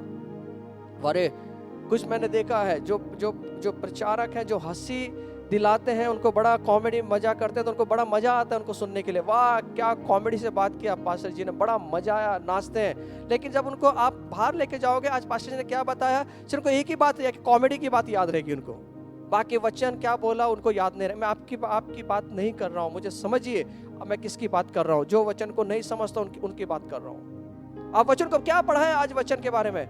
हाँ कुछ तो पढ़ाया था लेकिन उनको ध्यान में नहीं आ रहा है। क्यों मालूम है? क्योंकि हमारा ध्यान जो है अलग वाणी सुनने के लिए हमारा वचन था। कुछ भाइयों को मैंने बड़ा इससे देखा है, मैं बड़ा आनंद होता है उन भाइयों के पास में, वचन को सुनने के लिए आते हैं, प्रभु के मंदिर में बैठे हैं लेकिन मोबाइल से खेलते हुए देखा है मैंने। और मैंने उन्हें पूछा भैया क्यों, क्या मोबाइल पे? पास्टर जी मैंने बाइबल में ना मोबाइल के अंदर बाइबल को खोल के रखा है, बाइबल मैं लेकर आया हूँ और बाइबल को मैं देख रहा हूँ बार बार। अरे फिर उंगली क्यों डाल रहा है बार बार? उंगली क्यों डाल रहा है बार बार? नहीं आप वचन बताते हैं इसलिए उंगली को डालना पड़ता है, वो चैप्टर को निकालना पड़ता है। ये उनका उत्तर होता है। बड़ा मजेदार उत्तर है। प्रभु का धन्यवाद, सलूट है ऐसे लोगों के लिए। बाइबल को उठाने के लिए हमारे पास में समय नहीं है। बाइबल को उठाने के लिए, परमेश्वर के मंदिर में आने के लिए हमारे पास में ये समय नहीं है। लेकिन मोबाइल को उठाने के लिए समय 45,000, 60,000, 1 लाख का मोबाइल उठाने के लिए हमें बड़ा आनंद आता है, लेकिन पढ़ने के लिए आनंद नहीं आता। और शैतान इसी का फायदा उठाता है। घबराहट क्यों होती है, बेचैन क्यों होता है? बहुत सारे लोगों को मैं देखा लॉकडाउन के अंदर अभी तक बाहर नहीं निकले हैं। नहीं निकलना है, वेरी गुड। प्रभु के पूरे हमको सब चेतावनियों पे ध्यान देना है। लेकिन इतना डरे हुए कि नीचे आके कोरोना पकड़ लिया तो अरे भाई कोरोना नहीं पकड़ेगा आपको। आप अगर सावधानी से चलेंगे कोरोना नहीं पकड़ेगा। बार बार हाथ धोइए, बार बार आप उन चीजों को कीजिए जो हमने बताया है, जो हमारी सरकार ने बताया है। लेकिन हम उन्हीं बातों को इतना गंभीरता से ले रहे हैं लेकिन परमेश्वर के वचन को पीछे छोड़ दे रहे हैं। इस दुनिया में घबराने वाली बड़ी बड़ी चीजें होंगी। खुद यीशु मसीह ने कहा है घबराहट पैदा करने वाली बहुत सारी चीजें होंगी, लेकिन वो इंसान नहीं डरेगा जिसने परमेश्वर के वचन को सुनकर अपने जीवन को वैसा खड़ा कर दिया है। आंधी आएंगी, तूफान आएंगी, बाढ़ें भी आएंगी, उस घर को लगेंगी, लेकिन वो घर डूब नहीं पाएगा, वो घर टूट नहीं पाएगा, वो घर डूबेगा नहीं। क्यों नहीं डूबेगा? क्योंकि उसका जो घर है परमेश्वर के वचनों पे वो खड़ा हुआ, वो डरेगा नहीं। आने दो। और जब मैं इन बातों को सुनता हूं मैं हंसता हूं। क्यों हंसता हूं मालूम है? क्योंकि मेरे परमेश्वर का वचन कितना जिंदा वचन है। मेरे परमेश्वर ने कहा हुआ वचन कितना मधुर वचन है। एक भी मात्रा, एक भी बिंदु उसका टल नहीं रहा है। हर एक वचन, हर एक शब्द मेरे खुदा का पूरा हो रहा है। कितना सामर्थ्यवान है मेरा परमेश्वर, कितना सर्वशक्तिमान है मेरा परमेश्वर। हजारों साल पहले मेरे परमेश्वर ने कहा और वो बातें हो रही हैं। इसलिए मजा आता है, इसलिए सुनने के लिए, देखने के लिए मजा आता है। दुख इस बात का होता है कि लोग अभी तक तैयार नहीं है। दुख इस बात का है, रोना इस बात का है, प्रार्थना इसलिए है, वेदना इसलिए होती है हृदय के अंदर कि लोग अभी तक सुनकर तैयार नहीं हुए। मेरी बहन, मेरे भाई, प्रभु ने कहा इसके कान हो वो सुन ले। क्या सुन ले? ये बात है। हमें परमेश्वर के वचन के कारण क्लेश आ जाए तो भी पीछे नहीं हटना। बहुत बार हमने देखा कि परमेश्वर के वचन, परमेश्वर को तो हम ग्रहण कर लेते हैं अपने जीवन के अंदर, और जब बात आती है अपने बच्चों के बारे में तब हम उसको छोड़ देते हैं। मेरे बच्चों की शादी कैसी होगी, मेरे बच्चों की शादी को मैं किस प्रकार करूंगा, इन बातों को लेकर हम डर जाते हैं, और जो नहीं करना है वो हम करते हैं, प्रभु को छोड़कर हम चले जाते हैं। मेरी बहन, मेरे भाई, आपको मुझे छोड़ना नहीं है। आज जिस परमेश्वर ने आपका मेरा उद्धार किया है वो परमेश्वर हमारे बच्चों को भी आशीष देगा। छोड़िए मत, सुन लो, इन बातों को सुनना है। और वचन के कारण क्लेश, उपद्रव होता है तो तुरंत ठोकर खाते हैं। आपको मुझे ठोकर खाने की जरूरत नहीं है। याजकेल इसका 33 अध्याय 31 से 32 वचन में इस प्रकार लिखा है। याजकेल 33 अध्याय 31 और 32 वचन, वे प्रजा के समान तेरे पास आते और मेरी प्रजा बनकर तेरे सामने बैठकर तेरे वचन सुनते हैं, परंतु वे उन पर चलते नहीं। मुंह से तो वे प्रेम दिखाते हैं परंतु उनका मन लालच ही में लगा रहता है। तो उनको दृष्टि से मैं प्रेम के मधुर गीत गाने वाला और अच्छा बजाने वाला सा ठहरा, क्योंकि वे तेरे वचन सुनते तो हैं परंतु उन पर चलते नहीं। इस प्रकार का व्यक्ति आप और मैं ना बने। प्रेरित इसका 14 अध्याय 22 वचन में इस प्रकार लिखा है, और चेलों के मन को स्थिर करते रहे और उपदेश देते थे कि वे विश्वास में बने रहें, और ये कहते थे हमें बड़े क्लेश उठाकर परमेश्वर के राज्य में प्रवेश करना है। देखिए वो क्या कहते थे, विश्वास में स्थिर बनो रहो, क्लेश उठाकर परमेश्वर के राज्य में आपको मुझे जाना है, इस बात को वो कहते थे। इसलिए आपका और मेरा उपदेश भी यही, इन्हीं बातों पर अवलंबन होना चाहिए। आंखें बंद करके भविष्यवाणियों के ऊपर मेरा उपदेश नहीं होना चाहिए। हमारा उपदेश जो होना चाहिए परमेश्वर की सच्चाइयों को बताने के लिए होना चाहिए। तीसरी बात, मत्ती 13:22 में जो झाड़ियों में बोया गया है वह यह है जो वचन को सुनता है। इसलिए यीशु मसीह कह रहे हैं अपने कान को खोल दो और जो मैं कहता हूं उसको सुनो। जिसके कान हो वो सुन ले। और वो क्या कहता है, जो वचन को सुनता है, यहां भी वचन को वो सुनता है, पर इस संसार की चिंता और धन का धोखा वचन को दबाता है और वो फल नहीं लाता। वो क्या कर रहा है, वो झाड़ियों में बोए गए जैसा है। क्या झाड़ियां दिखाती है, हमने परमेश्वर के वचन को तो ग्रहण किया, लेकिन परमेश्वर के वचन को ग्रहण करते करते हमारा जो पूरा जीवन है वो संसार की चिंताओं से भरा हुआ है। अब क्या होगा, कल क्या होगा, परसों क्या होगा। अब ऐसी सिचुएशन है हमारे जीवन के अंदर कि नौकरियां जाने की संभावना है, आर्थिक परिस्थितियां जो हैं वो विकट होने वाली है। ऐसी परिस्थितियों से आप और मैं गुजर रहे हैं। मेरी बहन, मेरे भाई, आपको और मुझे डरने की जरूरत नहीं है। आप और मैं जरूर प्रयत्न करेंगे अच्छी नौकरी के लिए, लेकिन ये परमेश्वर की ओर से होगा। आर्थिक जो परिस्थिति है वो परमेश्वर हमारे जीवन में हमको रखेगा। अरे उनको देखिए, वो अकाल में भी वो देने वाला परमेश्वर 3.5 साल हम देखते हैं कि एलिया को परमेश्वर ने वहां पे यहोवा हीरे बनकर उसने दिया। तो आपको मेरे जीवन में नहीं कर सकता परमेश्वर? यस, वो कर सकता है, क्योंकि संसार के अंत तक वो हमारे साथ में रहने वाला परमेश्वर है। चिंताएं, और चिंता की वजह से क्या होता है मालूम है, हम परमेश्वर के वचन को पढ़ने के लिए हमारा मन नहीं लगता, परमेश्वर के वचन को उठाने के लिए हमारा मन नहीं लगता। हम अपने बारे में सोचते रहते, अब क्या होगा, कल क्या होगा, अब क्या होगा, अब पूरा संसार में ऐसा चल रहा है, मेरे जीवन में ऐसा हो गया तो ओ नहीं। मेरे भाई, आपको और मुझे बचाने वाला ये परमेश्वर का वचन है। इसलिए संसार की चिंता में ना फंसे। और धन का धोखा, हम देखते हैं कि धन का धोखा ये बड़ा नाश करने वाला है। धन का धोखा, आज हम देखते हैं धन कमाने के लिए आदमी जो है कितने भी नीचे स्तर पर उतर जाता है, कितने भी नीचे की हरकत करता है। भ्रष्टाचारी बन गया है आज का मनुष्य। पैसे कमाने के लिए जो उसे मिल रहा है उसमें वो समाधानी नहीं है, उसे और प्राप्त करना है, और प्राप्त करने के लिए वो अलग अलग मार्गों को वो अपनाता है, अलग अलग मार्गों को वो चुनता है और उसकी वो दिशा में वो भागता है, और जो नहीं करना है उसको वो करता है। क्यों मालूम है? धन का लालच। और परमेश्वर ने कहा, और ये धन का जो लालच है ये हर एक पाप की जड़ है। 1 तिमोथी 6 अध्याय और 10 वचन में लिखा है, सब, क्योंकि रुपयों का लोभ सब प्रकार की बुराइयों की जड़ है। ये सब प्रकार की बुराइयां करने के लिए ये लगाता है। क्या? पैसा, रुपया, और आदमी नीचे के नीचे स्तर पर गिरने के लिए भी तैयार हो जाता है परमेश्वर के धन को कमाने के लिए, धन को प्राप्त करने के लिए। और हम देखते हैं जब यीशु मसीह, एक जवान उसके पास में आता है, वो कहता है परमेश्वर अनंतकालिक जीवन के लिए मैं क्या करूं? तो यीशु मसीह उसको सलाह देते हैं, तो ऐसा कर, तो वैसा कर। मत्ती 19 अध्याय के अंदर आप पढ़ सकते हैं, 23 वचन में भी, 23 वचन से 16 से 22 वचन तक इसको पढ़ सकते हैं। और वो कहता है कि प्रभु जी मैं बचपन से इस बात को पालता आया हूं, करता आया हूं। यीशु मसीह कहते हैं एक बात की कमी तुझ में है, एक बात की घटी तुझ में है, अपना सब कुछ बेचकर कंगालों को दे दे। क्योंकि वो इतना अमीर था कि उसका जो पूरा मन, उसका पूरा ध्यान, उसका पूरा जो हृदय था उसके पास में लगा हुआ था। और यीशु मसीह उसको पहचान गए। यीशु मसीह कहते तुझमें एक कमी है, अपना सब कुछ बेचकर कंगालों को दे दे। और वह जवान जो है 22 वचन में इस प्रकार लिखा है, वह जवान ये बात सुनकर, यीशु मसीह की बात को सुनकर, यीशु मसीह की बात को सुनकर वह उदास होकर चला गया। अब देखिए यीशु मसीह की जो बातें हैं वो उदासीनता वाली बातें नहीं है।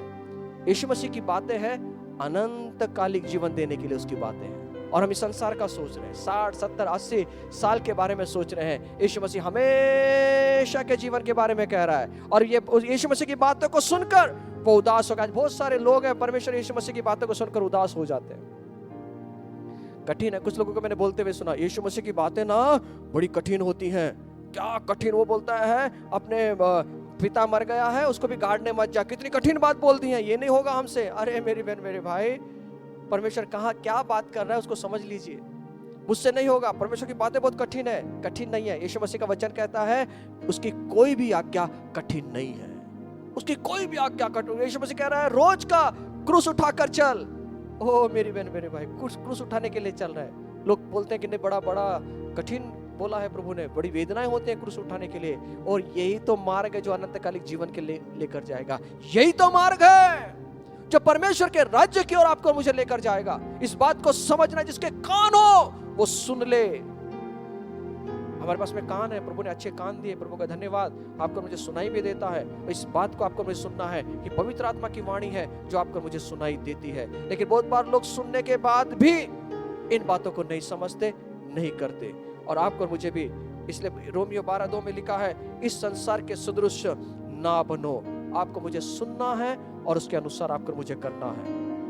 और एक बात यीशु मसीह यहाँ पर कहते हैं, यीशु मसीह ने यहाँ पर कहा है मत्ती 13:23 के अंदर, जो अच्छी भूमि में बोया गया है वह यह है जो वचन को सुनकर, सुनिए, वचन को चारी इस दृष्टांत के अंदर वचन को सुन रहे हैं, वचन को सुन रहे हैं, वचन को सुन रहे हैं। पर इस यहाँ पर वो कहता है जो अच्छी भूमि में बोया गया है वह यह है जो वचन को सुनकर समझता है और फल लाता है।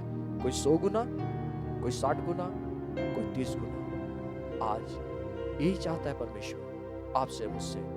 क्या चाहता है? सुनकर समझना है। क्या सुनकर समझना है? परमेश्वर के वचन को। क्या कहता है उसका शब्द, क्या कहते हैं उसकी वाणी, क्या कहता है उसका शब्द हमें करने के लिए। सिर्फ सुनने वाले नहीं, समझकर वो कार्य करने वाले बने। वचन को सुनना है, वचन को समझना है और समझकर फल लाने वाला बनना है। सुनना, समझना, फल लाना। क्या फल? पवित्र आत्मा के फल।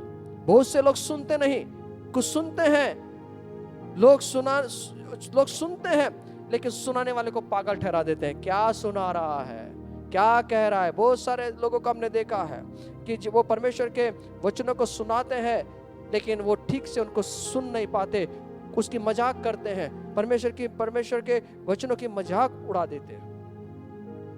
मेरी बहन, मेरे भाई, उस दुष्ट को मालूम है जो वचन को छीन कर लेकर गया कि वचन कितना मूल्यवान है।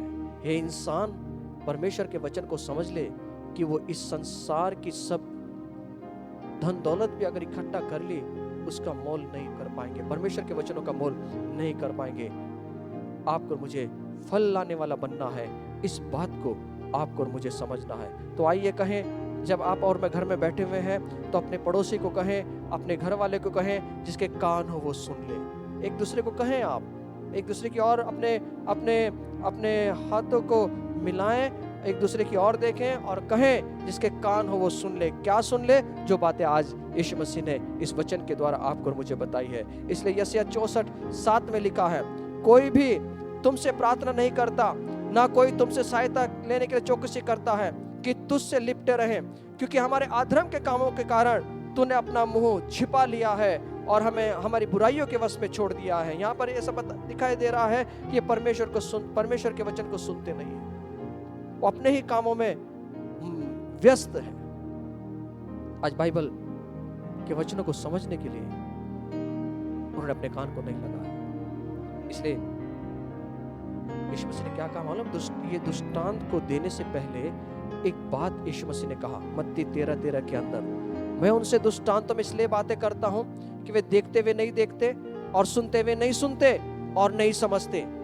यीशु मसीह दृष्टांत ये सुनाने से पहले उनको कह रहा है कि वो बातें करता हूं कि वे देखते हुए नहीं देखते और सुनते हुए नहीं सुनते और सुनते हुए नहीं समझते।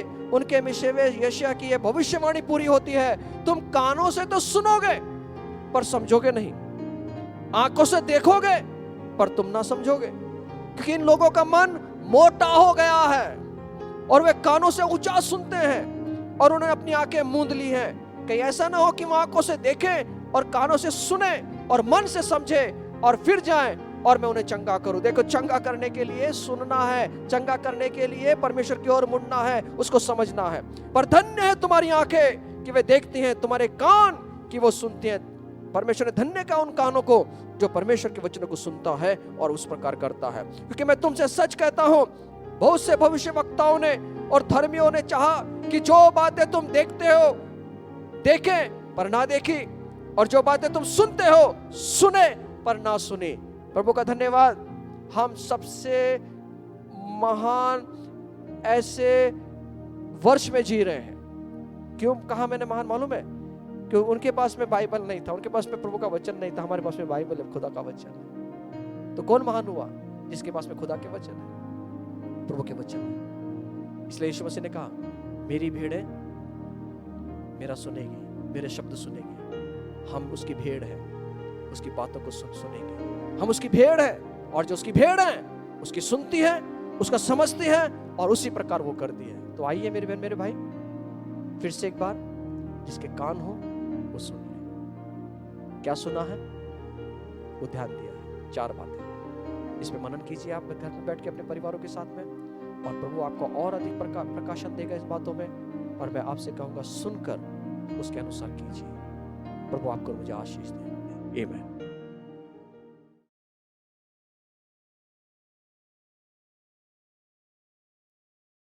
Praise Lord. ये समय प्रभु भोजन का समय है। हम प्रभु का उपस्थिति में जाएंगे और प्रभु भोजन मेज में हम शामिल होंगे। और प्रभु भोजन मेज में शामिल होने से पहले वचन में से हम देखेंगे, क्योंकि ये बात प्रभु से पहुंची और मैंने तुम्हें भी पहुंचा दी, कि प्रभु यीशु ने जिस रात पकड़वाया गया और रोटी ली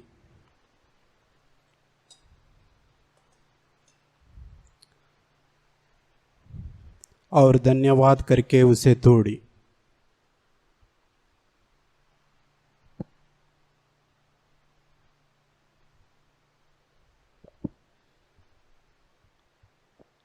और कहा, ये मेरी देह है जो तुम्हारे लिए है, मेरे स्मरण के लिए किया करो।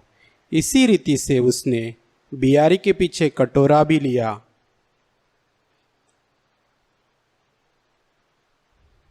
और कहा, ये कटोरा मेरे लहू में नया वाचा है, जब कब पीवो तो मेरे स्मरण के लिए किया करो।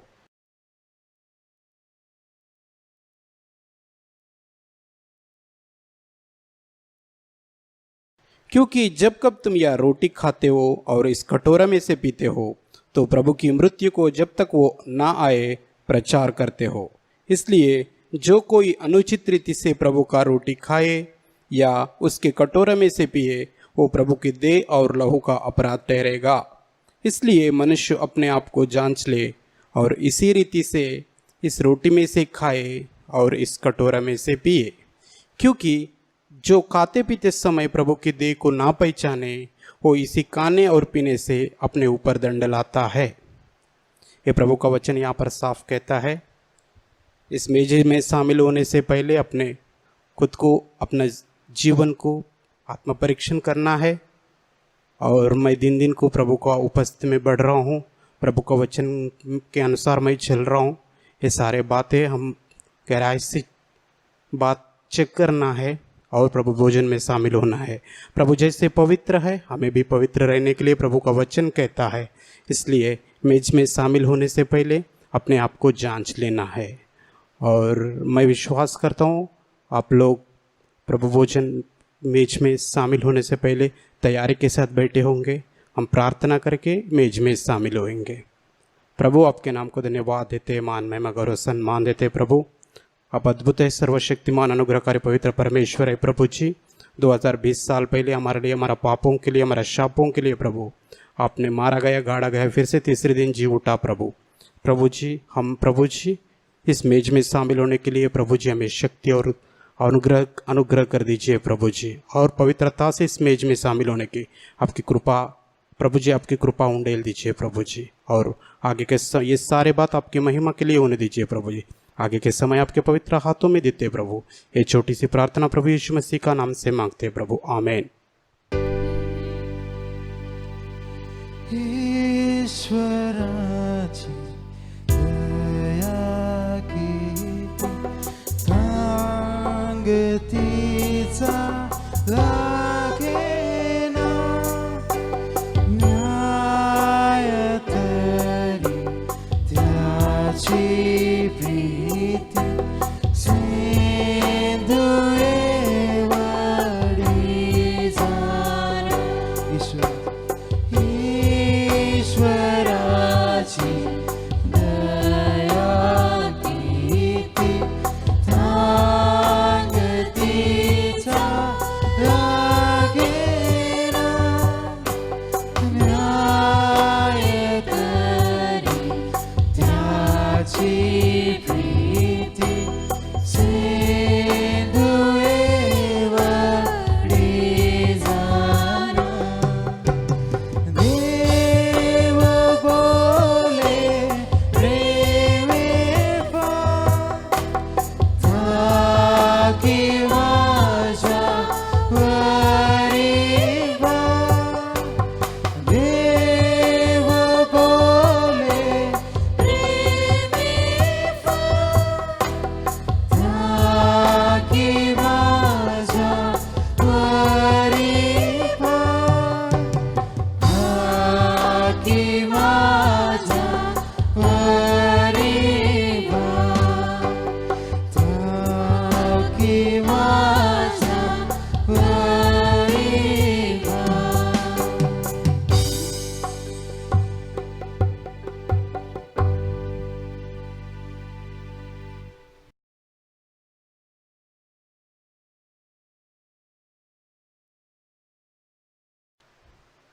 ये समय प्रभु को उत्तम से उत्तम हम प्रभु को उपस्थिति में भंडार में देने का समय है। तो वचन में से हम देखेंगे, तू आपले द्रव्याने आपल्या सर्व उत्पन्नाचे प्रथम फलाने परमेश्वराचे स्मरण कर, म्हणजे तुझी कोठारे समृद्धीने भरतील, तुझे कुंडे नव्या द्राक्षरसाने भरून वाहतील। नीतिसूत्रे 3:9 और 10।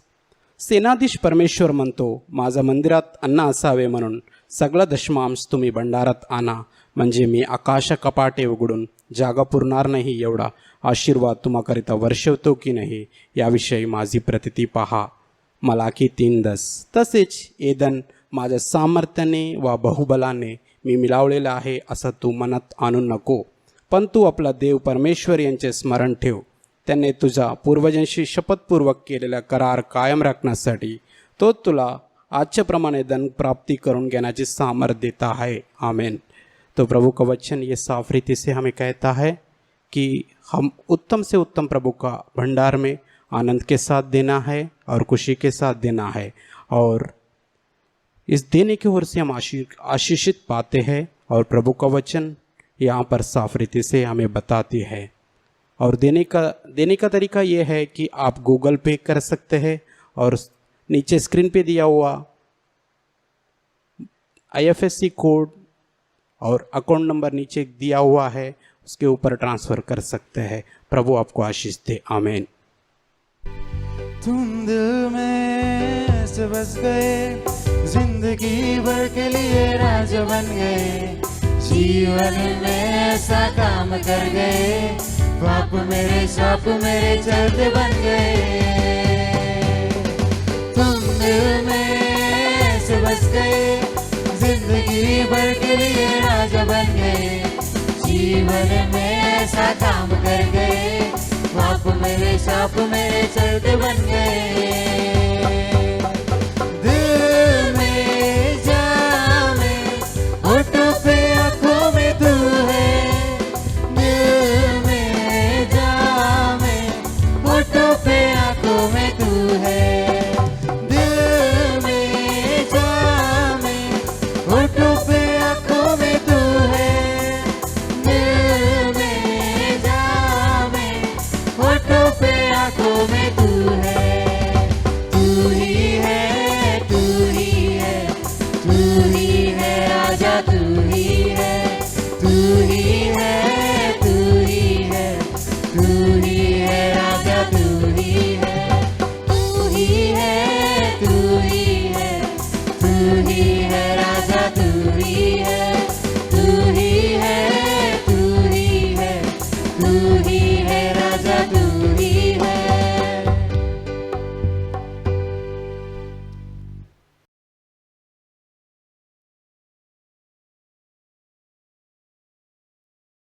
कसं चाललंय, आनंदात की दुःखात? मला तर माहीतच आहे तुमचा लॉकडाऊन आनंदातच चालू असेल, कारण येशूमध्ये कोणतंही संकट आलं तरी त्याच्यात दुःख येत नाही, तर त्याच्यात आनंदच येतो आणि त्याच्यातून काहीतरी शिकायला भेटतं. तर लवकरात लवकर देव बाप्पा आपल्याला ह्या संकटातून काढणार आहे. म्हणा सर्वांनी आमेन. तर आता मी 2-3 काही शेर तुम्हाला सांगणार आहे, ते तुम्ही ऐका आणि तुम्ही वाह करा. झाड हालत नाही वाऱ्याशिवाय, दिवस येत नाही रात्र गेल्याशिवाय. झाड हालत नाही वाऱ्याशिवाय, दिवस येत नाही रात्र गेल्याशिवाय. मला राहवत नाही येशू तुला बोलल्याशिवाय. आमेन. भूल से भी कोई भूल हो जाए तो भूल समझकर भूल जाना. भूल से भी कोई भूल हो जाए तो भूल समझकर भूल जाना. यीशु कहता है भूलना सिर्फ भूल को ही, भूलकर भी हमें ना भूलना. आमेन. काट्यामध्ये राहून कसे जगावे हे गुलाबाकडून शिकावे.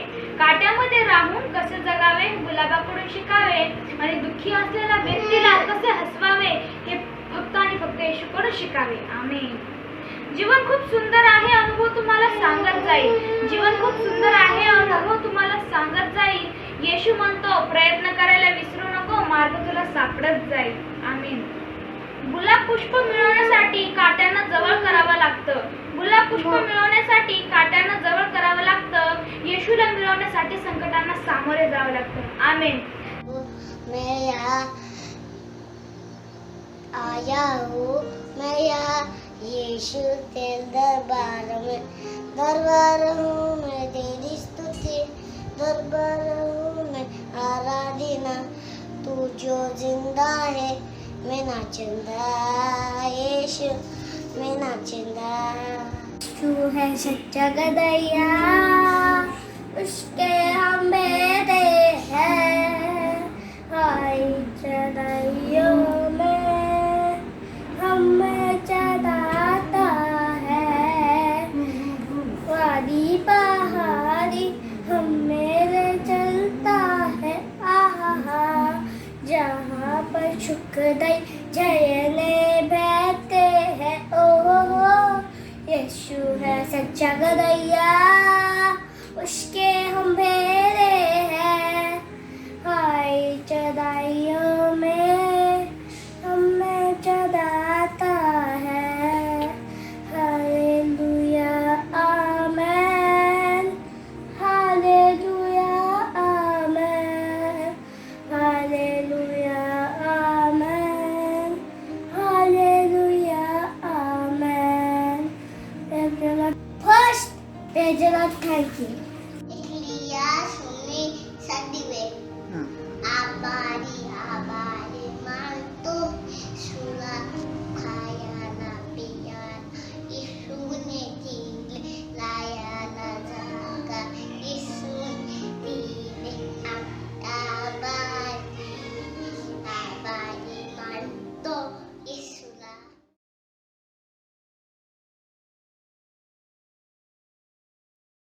आइए इस समय प्रार्थना करें। खुदा बाप मैं आपसे प्रार्थना करता हूँ जो बातें आपने कहा कि अपने कानों को खोलकर सुन ले, हम चाहते हैं कि आपकी बातों को और अधिक सुनने के लिए हमें आतुर कर, और अधिक सुनने के लिए, समझने के लिए, और हमारे मन को आतुर कर कि आपके वचनों को सुनकर हम उसके जैसा करें, उसके जैसा चलें प्रभु जी, और आपके नाम की बड़ी महिमा हो। हमारा जो जीवन है प्रभु जी और आपका जो वचन है हम सुनकर उसको अच्छी भूमि में हम डालें प्रभु जी, और अच्छी भूमि में डालने से पहले हमारे जो भूमि उसकी मशागत करें, हम उसको अच्छे से पानी डालें, हम उसकी मशागत करके हम उस वचन को अपने हृदय में डालें। इसलिए पिता कि वो जब आगे जब हम जाएंगे, आगे जब समय जैसा बीतेगा, उसी प्रकार वो हमारे जीवन के अंदर वो जो डाला गया बीज है वो बढ़ेगा और 100 गुना, 60 गुना और 30 गुना फल लेकर आएगा। ऐसे हमारे जीवन में होने दे खुदा बाप, सुने, समझे और चले, ऐसा होने दे। हमारे कानों को खोलने के लिए हमें सहायता करना खुदा बाप, कि हमारे कानों को खुला रखे, जिस प्रकार सैमुएल ने अपने कानों को खुला रखा और उसने लास्ट में कहा, उसने आखिर में कहा, हाँ तेरा दास सुन रहा है। उसी प्रकार हम कहें तेरे वचनों को सुनकर, हाँ तेरा दास सुन रहा है। और तो कितना खुश होगा प्रभु जब इन बातों को हम कहेंगे, और जब हम सुनेंगे तो और हमें सुनाएगा और सुनाएगा, और सुनकर हमारे जीवन में जब वैसे व्यतीत करेंगे तो और अपनी बातों को तो खुला करेगा हमारे लिए। धन्यवाद देते आपकी स्तुति करते इस समय के लिए, यीशु के नाम से मांगते हैं, आमीन। God bless you. प्रभु को आशीष दे। आगे बढ़िए और परमेश्वर के वचनों को और गंभीरता से सीखिए, चलिए आगे, और फिर से एक बार जिसके कान हो वो सुन ले। God bless you. प्रभु को आशीष दे। आमीन।